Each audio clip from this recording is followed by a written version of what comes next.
Hi hello ನಮಸ್ತೆ ಸ್ನೇಹಿತರೆ. ನಾವಿದ್ದೀವಿ ಇವತ್ತು ನಂದಿ ಹಿಲ್ಸಲ್ಲಿ. ಹೇಗಿದೆ ಅಂತ ನೋಡೋಣ ಅಂತ, ಸನ್ಸೆಟ್ ನೋಡೋಣ ಅಂತ ಬಂದಿದ್ದೀವಿ ಫ್ಯಾಮಿಲಿ ಜೊತೆಗೆ. ಇದೇ ಫಸ್ಟ್ ಟೈಮ್ ನಾವು ನಂದಿ ಹಿಲ್ಸ್ಗೆ ಬಂದಿರೋದು. ನಾವು ಇವತ್ತು ಬೆಳಗ್ಗೆ ಮಾರ್ನಿಂಗ್ 6:30 ಎದ್ಬಿಟ್ಟು ರೆಡಿಯಾಗಿ ಫ್ರೆಶ್ ಅಪ್ ಆಗಿ ಬರಲಿಕ್ಕೆ ಮನೆ ಬಿಡೋದಕ್ಕೆ 11:30 ಆಯಿತು. 11:30ಇಂದ ಚಿಕ್ಕಬಳ್ಳಾಪುರ ಈಶಾ ಫೌಂಡೇಶನ್ಗೆ ಹೋಗಿ ಅಲ್ಲಿಂದ ರಿಟರ್ನ್ ಬಂದಿದ್ದು. ಆಲ್ರೆಡಿ ಒಂದು 5:30 ನಿಯರ್ ಆಗ್ತಾ ಬರ್ತಿದೆ.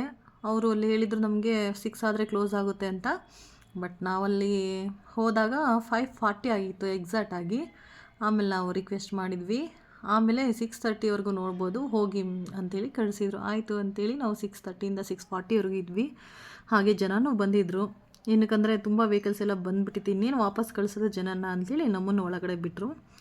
ಈಗ ಎಂಟ್ರೆನ್ಸಲ್ಲಿ ಹೋಗ್ತಾ ಇದ್ದೀವಿ. ತುಂಬಾ ಗಾಳಿ ಇದೆ, ತುಂಬಾ ಚೆನ್ನಾಗಿದೆ. ವೀಕೆಂಡಲ್ಲಿ ಹೇಳಬೇಕಂದ್ರೆ ವೀಕೆಂಡಲ್ಲಿ ಹೇಳಿ ಮಾಡಿಸಿದ ಜಾಗ ಇದು. ವೀಕೆಂಡಲ್ಲಿ ನೋಡಲಿಕ್ಕೆ, ಮಕ್ಕಳ ಜೊತೆ ಬರಲಿಕ್ಕೆ. ಈಗ ಸನ್ಸೆಟ್ ವ್ಯೂ ಪಾಯಿಂಟ್ ಬರ್ತಾ ಇದೆ. ನಿಜವಾಗ್ಲೂ ಸುಸ್ತಾಗ್ತಾ ಇದೆ ನಡೆದು ಮೇಲತ್ತಬೇಕಲ್ವಾ ಮಕ್ಕಳ ಜೊತೆಗೆ.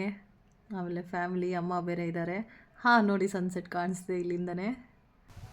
ಈವ್ನಿಂಗ್ ಆಗಿದೆ. ನಾವು ಮಾರ್ನಿಂಗ್ ಹೋಗೋಣ ಅಂದ್ಕೊಂಡ್ವಿ, ಆಗಲಿಲ್ಲ, ಅದಕ್ಕೆ ಈವ್ನಿಂಗ್ ಬಂದಿದ್ದು. ಕಾಣಿಸ್ತಿದೆ ಅಲ್ವಾ ನಿಮಗೆಲ್ಲ ಸನ್ಸೆಟ್? ಎಷ್ಟು ಬ್ಯೂಟಿಫುಲ್ ಆಗಿದೆ ಅಲ್ವಾ ಈ ಪ್ಲೇಸು. ನನಗಂತೂ ತುಂಬ ಇಷ್ಟ ಆಯಿತು. ಇನ್ಮೇಲೆ ವೀಕೆಂಡ್ ಬಂತಂದರೆ ತಪ್ಪದೆ ನಾನು ಇಲ್ಲಿಗೆ ಬರ್ತೀನಿ. ಎಷ್ಟು ಬ್ಯೂಟಿಫುಲ್ ಇದೆ ನೋಡಿ ನೇಚರು. ಎಲ್ಲ ಗ್ರೀನರಿ ಆಗಿ ಅದ್ಭುತವಾಗಿದೆ. ನಿಜವಾಗ್ಲೂ 2 ಕಣ್ಣು ಸಾಲದು. ಹಾಗೆ ನಡ್ಕೊಂಡು ಹೋಗ್ತಾ ಇಲ್ಲಿ ಒಂದು ಬೋರ್ಡ್ ಬಂತು. ಇದು ಆರ್ಕಾವತಿ ನದಿಯ ಮೂಲ ಉಗಮ ಅಂತೆ. ಅದಕ್ಕೆ ನಾನು ಅಂದ್ಕೊಂಡೆ ನೀರು ಇರುತ್ತೆ ಅಂತ ಹೋಗ್ತಾ ಇದ್ದೀನಿ, ನೋಡೋಣ ಅಂಥೇಳಿ. ನದಿ ಏನಾದರೂ ಇದೇನಾ ಇಲ್ಲಿ ಅಂತ ನನಗೆ ಅಷ್ಟು ಐಡಿಯಾ ಇಲ್ಲ.